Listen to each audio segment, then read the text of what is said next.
Bueno, entonces estamos ahora en la práctica de física biológica, biofísica y estábamos viendo cosas de sistemas dinámicos, así que vamos a seguir viendo algunas cosas de sistemas dinámicos de lo que sería la guía 4. Déjenme ver que vea lo que voy a compartir. Eh,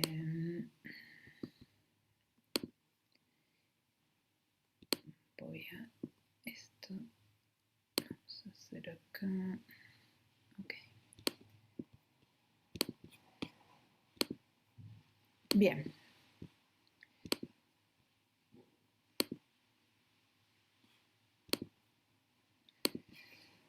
Bueno, entonces empezamos a mirar algunas cosas de sistemas dinámicos la clase pasada y en particular vimos algunas cosas de sistemas lineales, o sea, descritos en términos de ecuaciones diferenciales ordinarias lineales. Y lo que yo hice fue, cambié un poquito hoy tanto la guía 4 como la 5, pero mínimamente, porque la verdad que no me interesa meterme en el tema de las matrices y los autovalores y autovectores. Si lo saben hacer perfecto, pero no es que me voy a poner a explicarles cómo sacar autovalores y autovectores. Pero bueno, se pueden resolver los problemas a mano sin necesidad de, de sacar autovectores y autovalores. Bueno, entonces vamos a ir al pizarrón. En particular, quiero revisitar un poquito el tema de los sistemas lineales y después pasar a temas de sistemas no lineales. Entonces, voy a medio mencionar cómo hacer los primeros problemas, pero lo que voy a hacer, esperen, es, me voy a abrir esto también en otra ventana y me la voy a llevar. Ok, bueno, entonces están viendo el pizarrón, ¿no es cierto? Espero que sí. Sí, Perfecto. Bueno, entonces, las primeras cosas justamente de esta guía de sistemas dinámicos es de sistemas lineales. En particular, por ejemplo, el problema 2 tiene x punto es 4x menos y, el punto me quedó horrible, y punto 2x más y, que habla de resolverlo con matrices, etcétera. Solo voy a mencionar para los chicos que no están tan acostumbrados a eso, es que uno lo puede escribir justamente como si fuera un vector x e y también su derivada, y se lo puede escribir así. Supongo que saben, que tuvieron álgebra lineal, con lo que saben multiplicar una matriz por un vector. O sea, este sistema se lo puede escribir así. Y entonces para resolverlo se pueden obtener autovalores y autovectores de esta matriz. Pero no hace falta, porque es suficientemente sencillo como para poder resolverlo a mano, y la forma de resolverlo a mano, pero solo lo quiero mencionar los autovalores, ahora les voy a decir por qué. Pero la forma de resolverlo a mano sería decir, por ejemplo, acá de la primera saco que y es 4x menos x punto. Por lo tanto, de esa primera saco también que y punto es 4x punto menos x2 punto. Y esto lo reemplazo en la segunda ecuación. Y entonces me queda que 4x punto menos x 2 puntos es igual a 2x más y, pero y lo escribo como 4x menos x punto.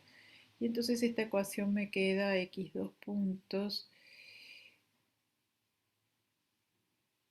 Esperen que me parece que...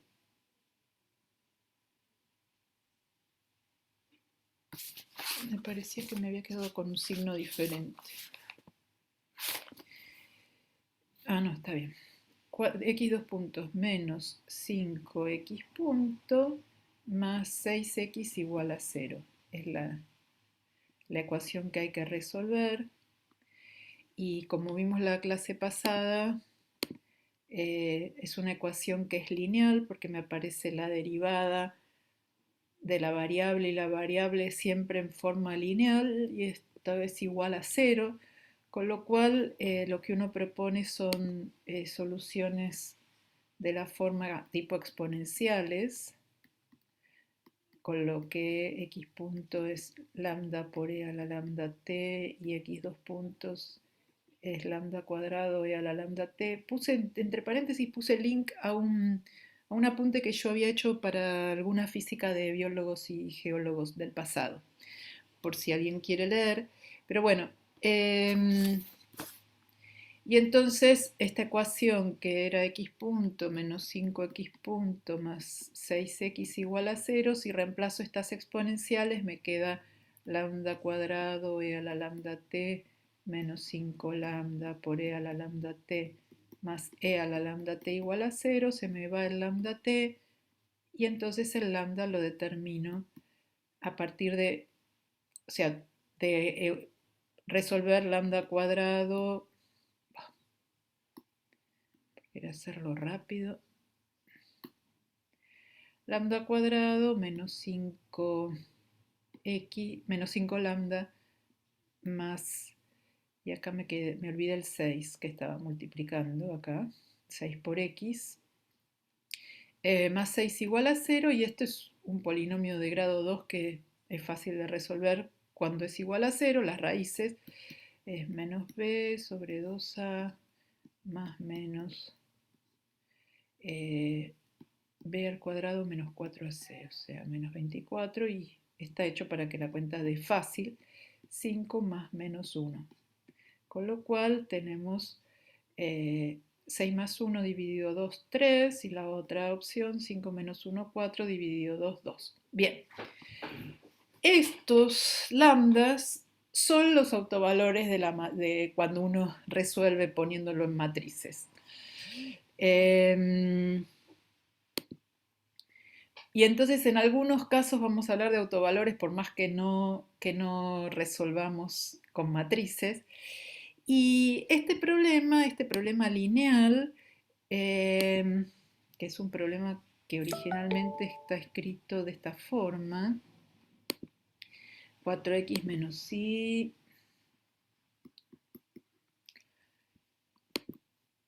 punto igual a 2x más y, tiene, vamos a ver cuántos puntos fijos. Si yo quiero determinar sus puntos fijos, hago que sea cero la parte, o sea, que las derivadas sean cero. Y lo que saco es que 4x es igual a y 2x es igual a menos y, con lo cual la solución es x igual a y igual a 0, ¿no? Porque, digamos, si 2x es menos y, 4x debería ser menos 2y, y entonces y tiene que ser menos 2y, la única solución posible es que sea todo igual a 0. Entonces tengo un solo punto fijo que es el 0, y lo que vi es que mis soluciones más generales tienen estos lambdas 3 y 2. Esto lo que quiere decir es que la solución más general de este problema, en x por lo menos, uno lo escribe como una constante que depende de la condición inicial por e a la 3t más otra constante por e a la 2t, y esto diverge para tiempo tendiendo a infinito, y entonces por más que yo empiece, este, si empiece muy cerca de x igual a 0, o sea, si empiezo en x igual a 0, me quedo siempre en x igual a 0 porque es un punto fijo. Pero si empiezo con un x hiper chiquititititititito, lo que sé es que eventualmente me voy, y este problema es un problema en el cual es un problema en dos dimensiones, en donde los dos autovalores justamente son reales y positivos, y lo que quiere decir es que en estas dos dimensiones,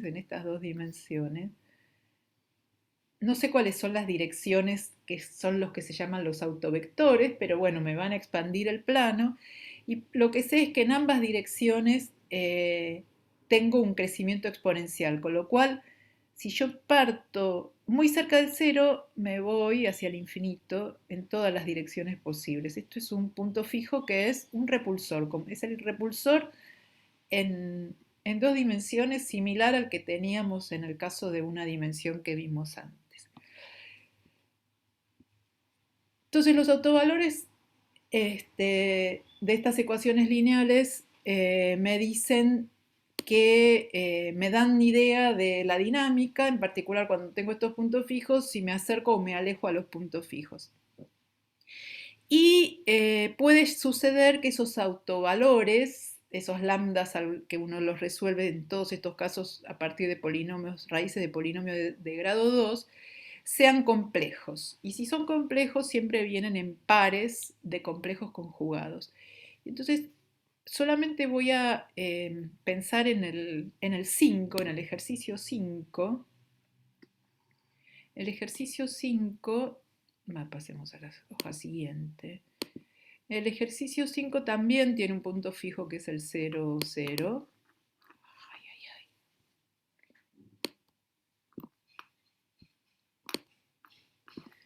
Entre el botoncito, el ejercicio 5 tiene x punto es mu por x menos y.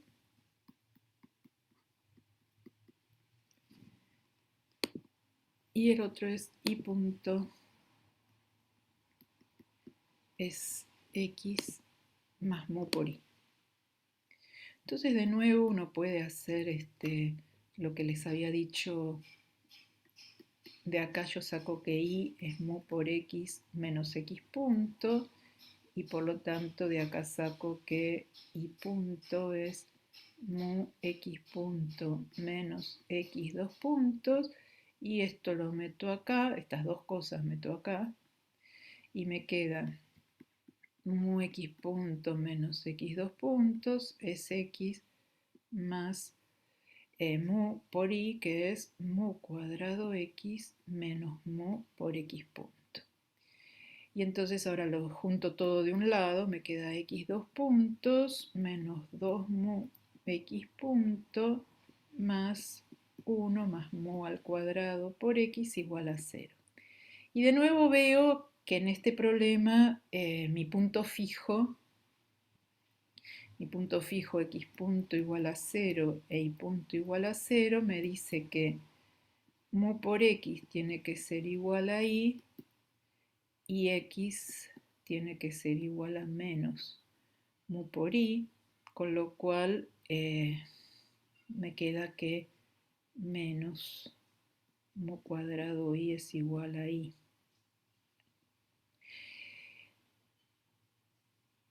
Con lo cual, salvo que mu cuadrado sea igual a menos 1,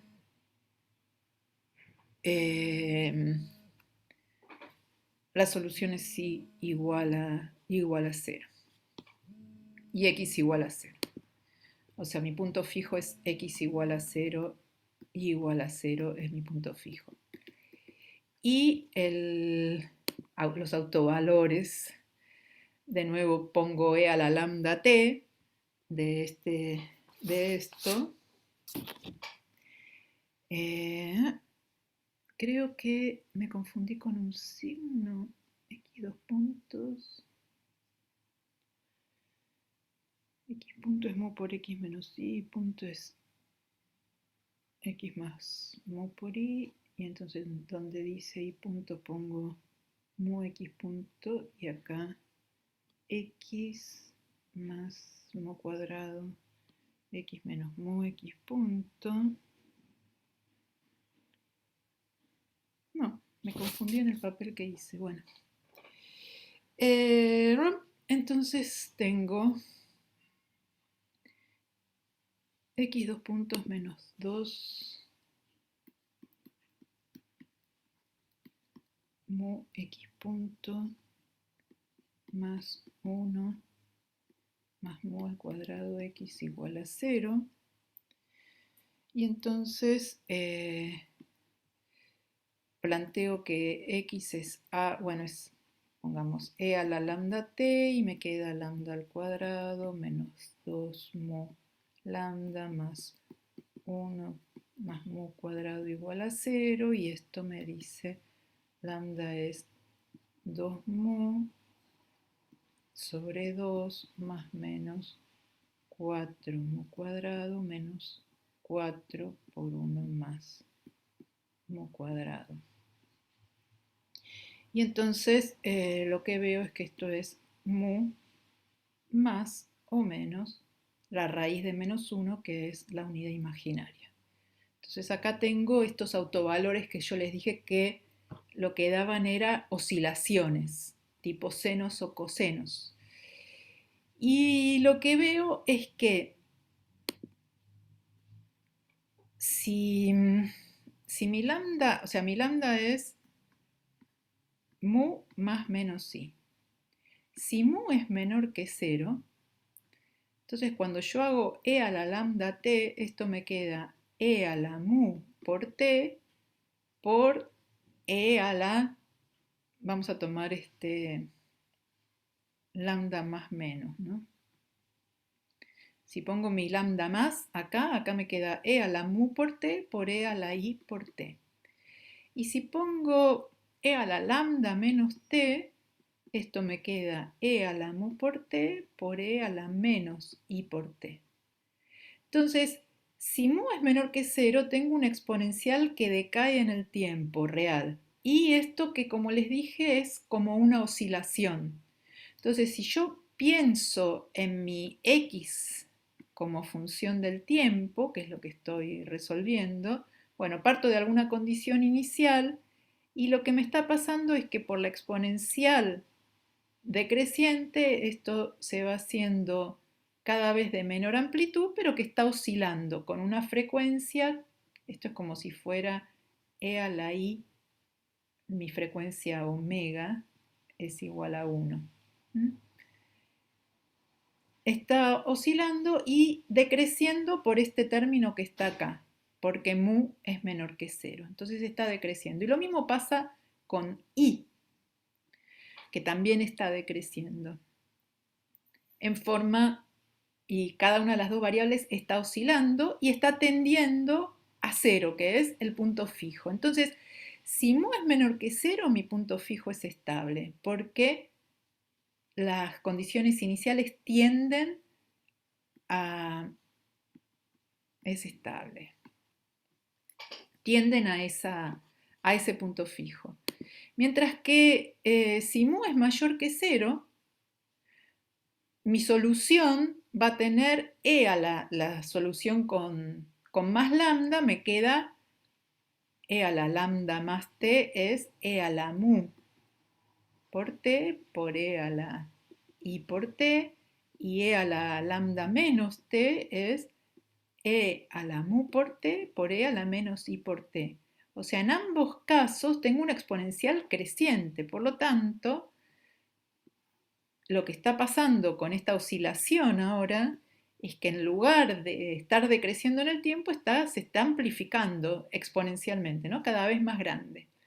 Si lo miro en términos del espacio de fases, porque habíamos dicho que x e y estaban relacionados, o sea, y era mu por x menos x punto. Esto está oscilando y la derivada también está oscilando. Si esto es un coseno, esto es un seno o menos un seno o algo así, con la misma frecuencia y también va a estar oscilando con la misma frecuencia. O sea, x e y están oscilando todos con la misma frecuencia. Y entonces el gráfico de lo que pasa en mi espacio de fases ahora, ¿no? Espacio de fases. Lo que antes había graficado era x como función del tiempo, como función del tiempo. Ahora estoy graficando la trayectoria en el espacio de fases. Bueno, no sé si gira en qué sentido gira, pero lo que está sucediendo es que las dos cosas están oscilando, x e y está oscilando con una amplitud cada vez más pequeña y tiende a x igual a 0 cuando mu es menor que 0. Y cuando mu es mayor que 0,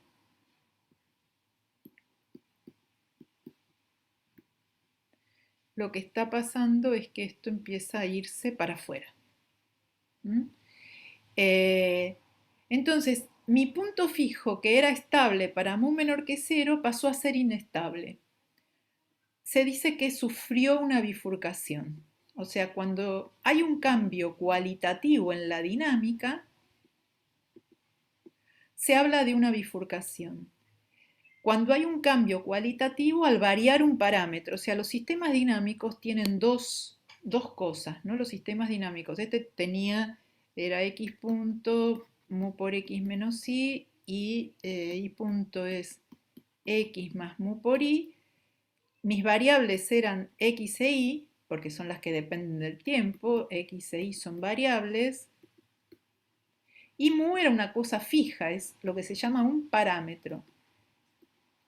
A veces yo les doy un valor al parámetro, por ejemplo, te digo mu es igual a 2 y me resolves esto para mu igual a 2. Pero en muchas circunstancias a uno le interesa saber qué pasa con las soluciones cuando uno varía ese parámetro. Entonces, si al variar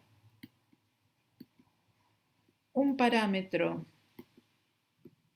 hay un cambio cualitativo, por ejemplo, un punto fijo pasa de ser estable a ser inestable, cualitativo en el espacio de fases, decimos que sucede una bifurcación, o sea, hay un cambio, una bifurcación. Entonces, cuando yo estoy mirando un sistema no lineal, también puede suceder eso. Entonces, las bifurcaciones no solamente suceden en los sistemas lineales, las bifurcaciones suceden en cualquier sistema dinámico. Y las que suceden en los no lineales son las más interesantes. Y muchas veces lo que a uno le interesa es ver qué le pasa a los puntos fijos del sistema dinámico. En muchas circunstancias interesa saber qué le pasa a los puntos fijos. Porque eso me ordena el espacio de fases. Y entonces, ¿qué es lo que uno hace? Lo que uno hace es, primero busca los puntos fijos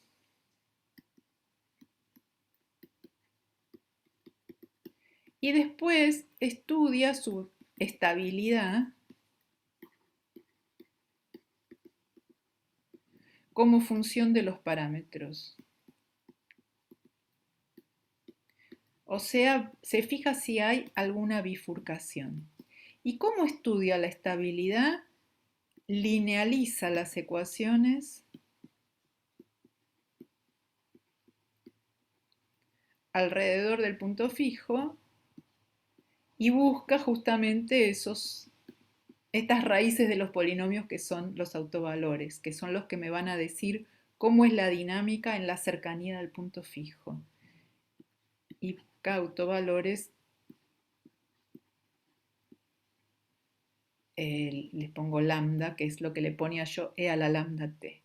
Entonces vamos a ver algunos ejemplos sencillos que están en la de bifurcaciones que están en la guía. Esperen que miro acá. Primero hay una serie de bifurcaciones en una dimensión, muy sencillas, muy sencillas, muy sencillas. Vamos a ver la primera de las dos, de las tres, tal vez la segunda también, que es la que se llama bifurcación saddle node. Entonces,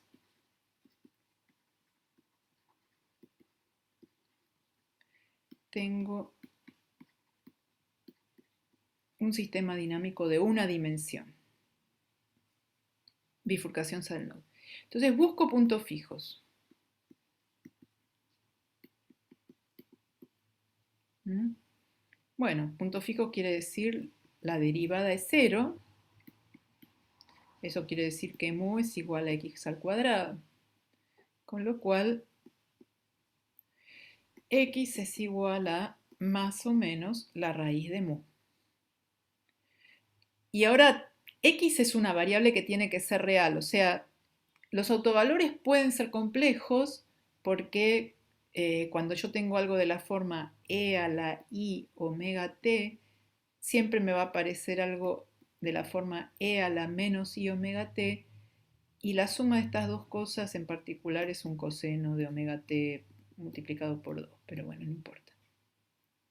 Que me dan oscilaciones, pero la variable en sí, o sea, yo puedo tener estas exponenciales del tiempo con una cosa imaginaria que las voy a poder reescribir en términos de cantidades reales, pero no puedo la variable que sea imaginaria, la variable en sí tiene que ser real.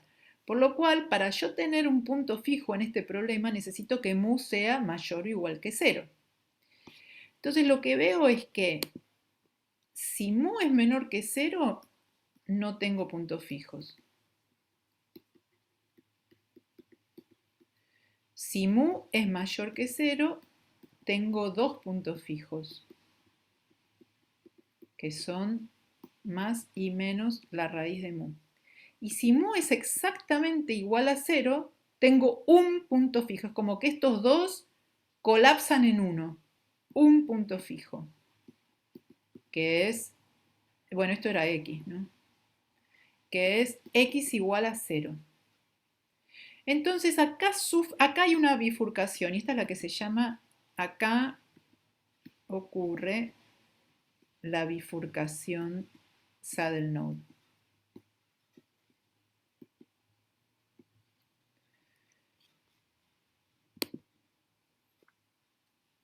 Y muchas veces como las bifurcaciones se muestran, o sea, yo puedo mirar qué pasa en el espacio de fases. Este es un espacio de fases de una sola dimensión, así que es bastante fácil de dibujar. Si mu es menor que 0, no hay ningún punto fijo. Y si me fijo cómo es la dinámica, x punto, bueno, esto sería en mi espacio de fases de una dimensión. X punto lo escribimos como mu menos x al cuadrado.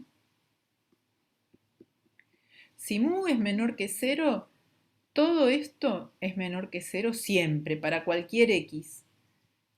Con lo cual,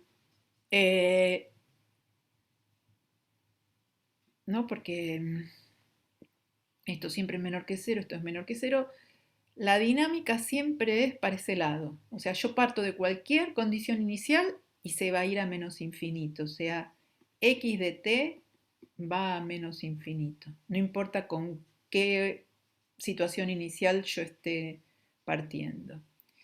Si mu es exactamente igual a 0, tengo un solo punto fijo, que era, o sea, esto es x punto es igual a menos x al cuadrado, ¿no? Justo en el 0, ahí tengo mi punto fijo. Ahora, si me fijo cuánto vale x punto fuera del punto fijo, también x punto es menor que 0 para todo x distinto de 0, ¿no es cierto? Quiere decir que si yo empiezo de este lado, voy a empezar a ir para la izquierda. Y me voy a ir acercando al punto fijo x igual a 0, porque si yo estoy justo en x igual a 0, ahí no me muevo. Entonces me acerco asintóticamente hacia x igual a 0. Y si empiezo a la izquierda de este punto fijo, me voy a menos infinito como antes. Ahí sucede la bifurcación.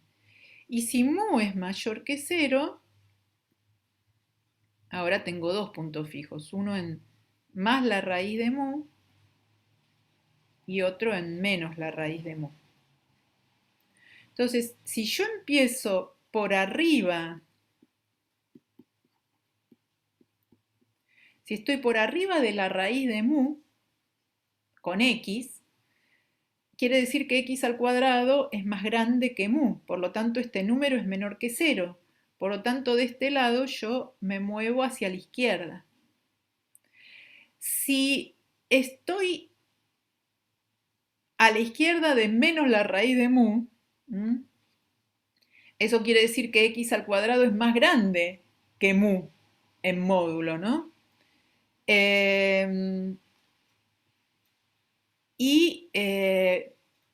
Es un número mayor que 0, así que el módulo es lo mismo que el número, por lo cual acá x al cuadrado le gana a mu, me da un resultado menor que 0, o sea, acá yo me voy para la izquierda también.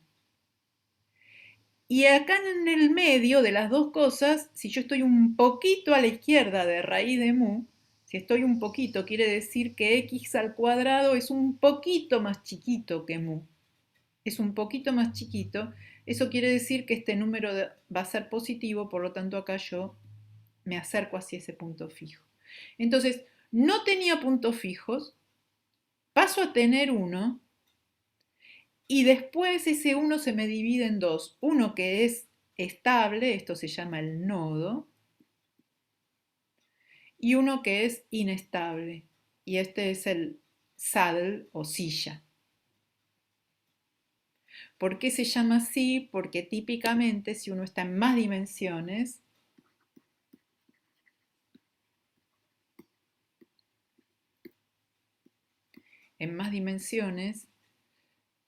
uno tiene, supongan, mu menor que 0, no hay punto fijo.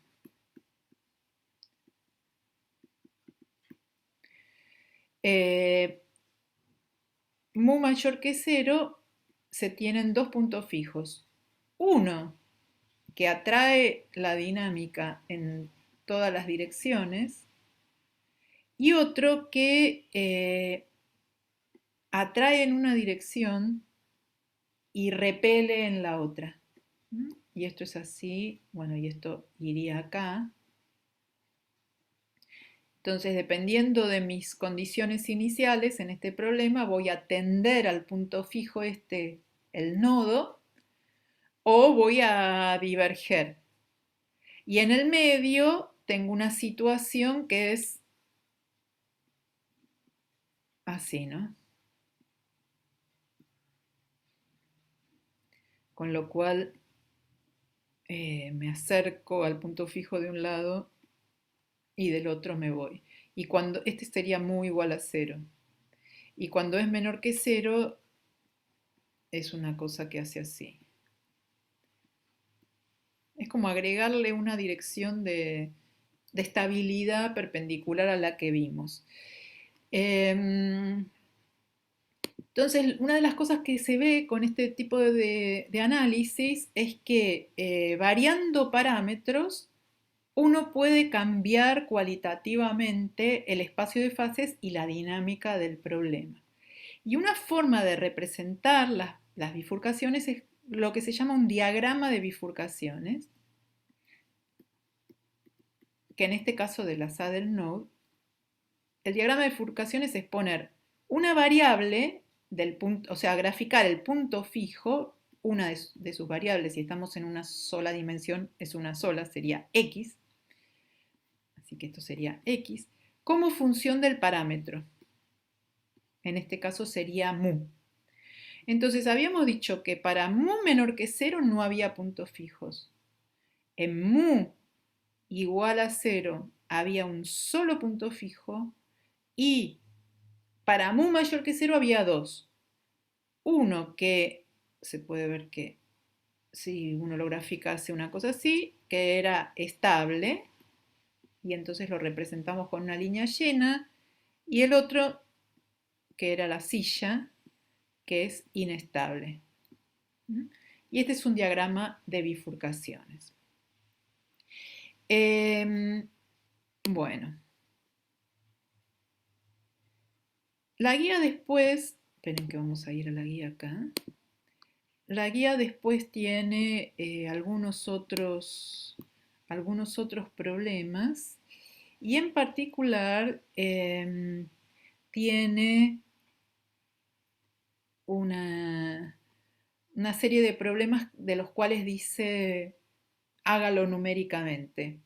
Y gracias a Fede Seblever me escribió un código, y esto es una de las cosas nuevas que puse en la guía. Ustedes pueden, eso está escrito en el Colab de Google, lo pueden, está en forma de compartir, con lo cual lo pueden bajar y copiar y después ponerlos ustedes en su propio notebook de Colab o correrlos en su computadora, lo mismo que con los de Rob Phillips. Y entonces él acá escribió dos códigos básicamente, en realidad es uno, para resolver las ecuaciones diferenciales de los problemas 8 y 9 y graficar trayectorias en el espacio de fases, etc. Y bueno, en primer lugar, esta primera función es para cómo va a resolver las ecuaciones diferenciales. La vez pasada habíamos hablado de un método que se llama de Euler, que es un método hiper sencillo, el Euler explícito, que calcula el valor actual como si en diferencias finitas la derivada y dice el valor actual menos el valor en el paso anterior es igual a la función en el paso anterior y entonces meto todo lo viejo en la mano derecha y puedo calcular el valor actual. Bueno, hay métodos, y les dije que era un método que hacía falta que el paso temporal fuera suficientemente chico para que no divergiera, ¿no? Depende de las escalas temporales del problema. Pero hay métodos más sofisticados. Y acá lo que él elige es uno que se llama Runge-Kutta. Y todo lo que tiene acá en realidad es escribir el método de Runge-Kutta, que lo que más que nada importa es qué información uno le tiene que pasar a ese integrador numérico. Y la información que le tiene que pasar es el paso temporal, cuáles son las variables, cuáles son los parámetros y el modelo, ¿qué quiere decir? Todos los sistemas dinámicos los vamos a escribir, todos los sistemas dinámicos que escribimos en términos de ecuaciones diferenciales ordinarias, los vamos a escribir de forma que siempre me queda la derivada primera. Entonces, por ejemplo, y siempre eso se puede hacer, por ejemplo, un sistema dinámico muy conocido es no sé, el oscilador armónico, ¿no? El resorte que me dice mx dos puntos es menos k por x, ¿no? La ecuación de Newton del resorte. Y, y acá la tengo de una con derivada segunda, porque es la ecuación de Newton tiene una aceleración, o sea que es la derivada segunda de la posición. ¿Cómo hago para pasar a todas cosas de una sola dimensión? Bueno, digo, vamos a hacer así, x punto lo voy a llamar y. Con lo cual, x dos puntos es y punto. Y entonces, esto me va a quedar escrito como, donde dice x dos puntos, bueno, y esto además en general uno lo que hace es manda todos los parámetros de un lado, ¿no? Las derivadas, las derivadas que van a ser las primeras las deja libres, ¿no? Pero bueno, entonces donde dice x dos puntos pongo y punto. ¿Mm? Y punto es igual a menos k sobre m por x. Y después x punto es y. Y entonces transformé este problema que tenía una derivada segunda en dos ecuaciones acopladas en derivadas primeras. ¿Mm? Y entonces dar el modelo quiere decir, bueno, las variables las pongo en un orden. Digamos que en general uno primero escribe a x y después escribe a y. es decir cuál es la parte derecha de las ecuaciones. Siempre va a tener derivada primera a la izquierda y modelo significa cómo escribo yo, esperen que puse yo esto y esto era x, no y, sino, cómo escribo yo en términos de mis variables la parte de la derecha. Eso quiere decir darle el modelo a, a este código. Entonces esperen que corra esto. Ahí va. Entonces, esta primera parte es directamente, es el integrador, no hay que hacer nada, no hay que mirarlo. Pero acá está problema 8, entonces veamos. Ven, acá define lo que significa el modelo, que es la parte derecha en el caso del problema 8. Entonces, en el caso del problema 8, déjenme ver dónde tengo. Uy, perdí la. Me fui de. eh, acá yo tenía mi guía, ¿no? Sí, bien. Porque me quedo en el mismo, perdí la guía. Pero bueno, entonces el problema 8 tiene esto, x punto es y, o sea, directamente ya me lo da en la forma linda, e y punto es x menos x cubo menos delta por y, y el parámetro es delta, y me piden hacer unas simulaciones para ver cómo varían las trayectorias al ir variando delta. Entonces, lo que está en el código es params, va a ser los parámetros que va a compartir con el coso que me resuelve, y lo voy a llamar delta internamente dentro de mi modelo. Como puede haber más de un parámetro, esto es un arreglo que puede tener muchos componentes. En este caso tengo un solo parámetro, entonces solamente asigno un valor a params de 0. Y las variables, en este caso hay dos variables, vars también es un arreglo. La primera es vars de 0. Esto piensen que es como si fueran subíndices que yo les voy poniendo, estas cosas entre corchetes. Entonces, el primer subíndice, a esto lo voy a llamar x, acá internamente dentro del modelo, y al segundo subíndice lo voy a llamar y. Y esta es la parte derecha de las ecuaciones de x y de y. Y lo que, si yo ejecuto esto pasándole algún valor de parámetros y de condición inicial, de variables, ¿no? Porque siempre hay que partir, acá se ve por qué voy a tener que empezar con condiciones iniciales. Para dar un paso, tengo que darle un valor a esta vars de 0, a vars de 1 y también a los parámetros. Lo que me devuelve el modelo es la parte derecha de las ecuaciones. Y eso es lo que le va a pasar cuando yo llame al ejecutor de la integración. Van a dialogar, digamos, el ejecutor de la integración con lo que define el modelo para ir avanzando en el tiempo, ¿no? Se va a ir haciendo en un loop, corriendo el que va integrando, avanzando de t a dt. Bien, entonces, bueno, acá esta sería la parte que corre el programa en sí. Entonces, fija el valor de, hasta ahora era como si fueran nombres genéricos para modelo y para el, el integrador.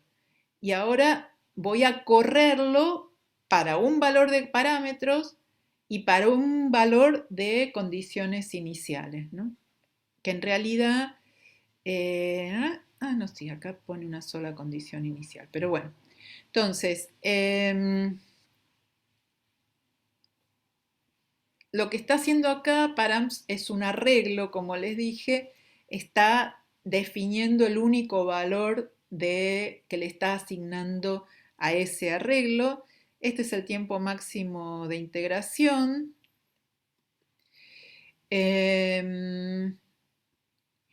Acá integramos el modelo. Déjenme ver dónde está integrar. Este es el integrador. Integrar va a estar más abajo, supongo. No sé dónde está integrar. Integrar, modelo. Esperen que acá me perdí. ¿Dónde está integrar? Condiciones iniciales. Este es el modelo. Y este es el run ejecuta. Bueno, vamos a ir ejecutándolo y vamos a ver lo que va haciendo esto. Primero es solamente como poner las definiciones. Esto como tarda.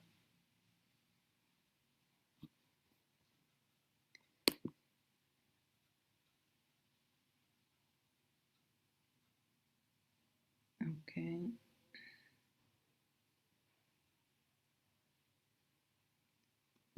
Acá definimos el modelo. Damos las condiciones iniciales.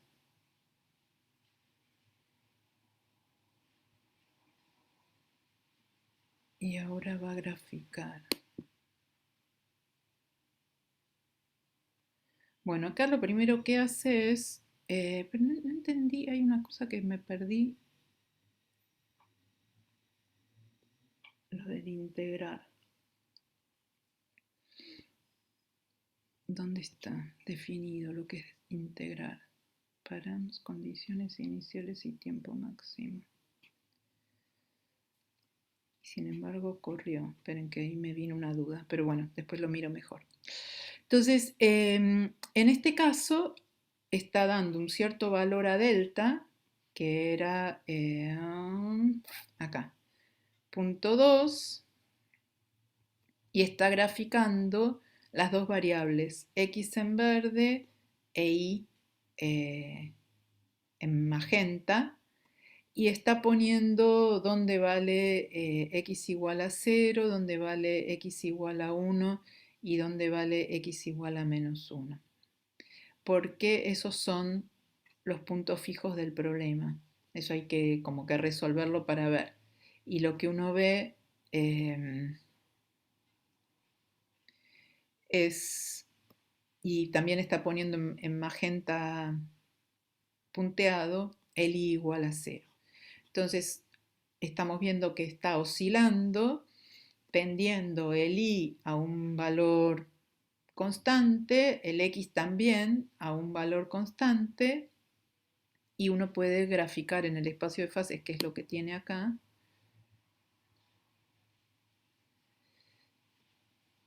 Y acá no solamente está graficando el espacio de fases, sino que está también graficando las rayitas, estos vectorcitos, cómo es la dirección en la que se va a mover la trayectoria si yo me paro acá. Entonces dibujó una trayectoria que corresponde a la condición inicial que graficó acá, que es la que está en azul,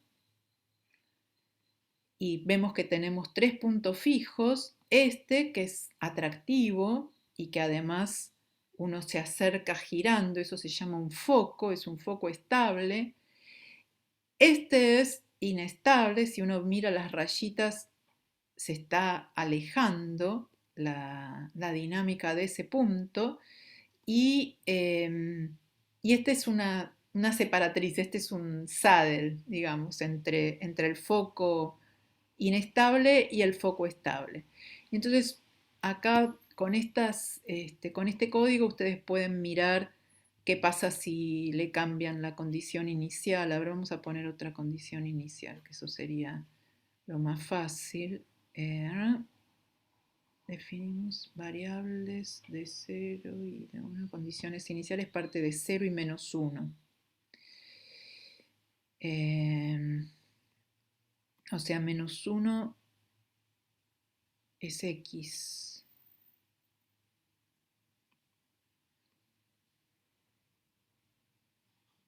A ver, vamos a mandarle menos 0,5, a ver qué. Y vamos a graficar.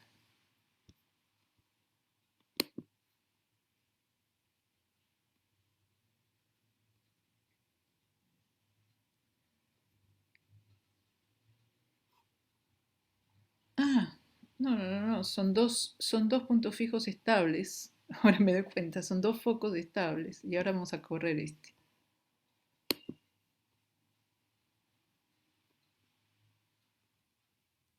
Ahí está. O sea, no era que este era inestable el verde. Eran los dos estables, el uno y el -1. Y en el medio hay una, eh, para X, hay una separatriz. Esto confunde un poquito que grafica ahí. Entonces, dependiendo de la condición inicial, puedo ir a un punto fijo o al otro. Acá ni siquiera me apareció el punto fijo de la derecha. Acá fui al de la izquierda, que también es otro foco estable. Y, y después uno puede ir cambiando los parámetros. Este es el otro problema, el problema 9. Puede cambiar los parámetros. Acá, no sé, el delta era .2. No sé, poner .3 y ver si hay algún cambio cualitativo o no. Entonces, usen este código para ver lo que pasa con las soluciones y cuando ocurre alguna... ¿Dónde está acá? Alguna bifurcación. Tal vez tienen que redefinir la grilla para ver mejor lo que pasa. En particular el problema dice si uno se va por arriba de la raíz de 8, que es lo que pasa, ¿no? Si uno está por abajo de la raíz de 8 o si está por arriba de la raíz de 8. La raíz de 8, ¿qué sería? Un poquito, bueno, si ponemos 3, estamos por arriba de la raíz de 8. Ahora vamos a ver qué pasa si ponemos 3 en el delta. Esperemos que converja.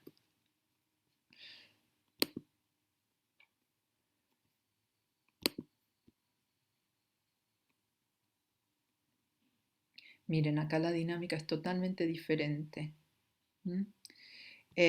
Confunde un poquito que grafique X e Y como función del tiempo. Vamos a mirar el espacio de fase.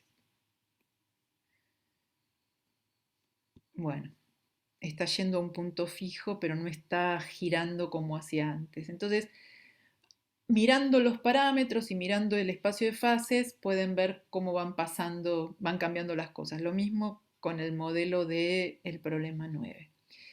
Y finalmente, lo otro que les quería comentar, déjenme, aguántenme 5 minutitos, que es, bueno, acá el siguiente es un sistema más complicado, que es el 9, y se pueden ver distintos tipos de comportamientos. Fíjense qué pasa si eligen estos parámetros, qué comportamientos ven. Y acá están descritos cómo se llaman ese tipo de comportamientos, qué tipo de bifurcación sucede. La bifurcación homoclínica no hace falta que en este momento sepan demasiado lo que significa. La Hopf es cuando uno va de tener un punto fijo estable y atractor al cual uno tiende girando, en un momento ese approach al punto fijo se vuelve un poco lento, supongan mu menor que 0, mu igual a 0, mu mayor que 0, y después de la bifurcación sucede que si yo vengo desde muy lejos del punto fijo, tiendo a lo que se llama un ciclo límite. Y el punto fijo se vuelve inestable y tiende a ese ciclo límite, o sea, una órbita periódica. Esto se llama ciclo límite. Y entonces uno pasa de una oscilación que va decayendo en el tiempo, su amplitud, a una oscilación que va decayendo pero permanece finita, si empiezo desde afuera en el espacio de fases. Y si empiezo cerca de lo que era el punto fijo antes, una oscilación que tiene amplitud cada vez más grande y tiende a un valor después estable. Y eso se llama una bifurcación de Hopf. Vamos a ver un ejemplo con enzimas de una bifurcación, porque esto es una transición a oscilaciones periódicas estables. Entonces, finalmente, lo último que les quiero medio mencionar, después podemos revisitar lo de las bifurcaciones. Lo último que les quiero mencionar es esto, porque los sistemas dinámicos no siempre son con tiempo continuo. Muchas veces también uno mira qué pasa en un instante y qué pasa en un instante finito posterior. En particular, eso es bastante común en descripción de dinámica de poblaciones en las cuales uno mira generaciones. ¿Cuántos miembros de un tipo de organismo hay en una generación como función del anterior? Y eso se representan con mapas. Y hay un mapa que fue muy famoso en su momento, que tiene una bifurcación que se llama por doblamiento de periodo. Solamente se los voy a mostrar. Bueno, en la clase que viene podemos mirar esto. Esto es robado de otros. Eh, es un mapa que se llama logístico, en donde lo que uno dice es la situación presente del número de poblaciones es X y la nueva generación va a tener un nuevo valor de X que es igual a esta expresión. ¿Mm? Entonces, esta expresión es una parábola invertida, si R es mayor que 0, que es lo que habitualmente es. Es una parábola invertida. Entonces, los puntos fijos son aquellos en donde, por ejemplo, donde la nueva generación y la anterior son iguales, o sea, donde esto es igual a X. Y eso es lo mismo que decir, es donde esta parábola se corta con una recta que es X igual a X. Esta sería la función parábola, y si yo dibujo la recta X igual a X, donde se corta me da los puntos fijos. Y entonces, dependiendo de cuán alta es esta parábola, puedo tener un solo punto fijo o puedo tener dos puntos fijos y acá se está como graficando la evolución, ¿no? Estoy en un valor, voy a la parábola, ahora voy a la x igual a x para ver qué le pasa en la generación siguiente. Bueno, esto ahora no lo voy a describir con gran detalle. Y lo que se va viendo es que esto va tendiendo primero a un punto fijo, después a lo que se llama a una órbita de periodo 2, porque oscila entre dos valores. Una generación está en un valor, la siguiente en otro, y así, y así. Y el diagrama de bifurcaciones es un diagrama muy famoso, que es por doblamiento de periodo. Este es el parámetro de control, que es la altura de la parábola, y lo que uno ve es que cuando la altura de la parábola no es muy alta hay un solo punto fijo que es estable. Bueno, hay un solo punto fijo estable, siempre el cero es un punto fijo, este es el otro punto fijo. Eh, y en algún momento, para este valor del parámetro, ahora la dinámica oscila entre dos valores, ¿no? Una generación tiene un cierto número de población, la otra otro, y así, ta. Y si yo voy aumentando, de repente lo que era dos valores pasan a ser cuatro. Y bueno, este es el diagrama de bifurcaciones por doblamiento de periodo que en su momento fue muy famoso. Pero entonces terminemos acá. Y la clase que viene tratamos de cerrar un poquito lo de bifurcaciones.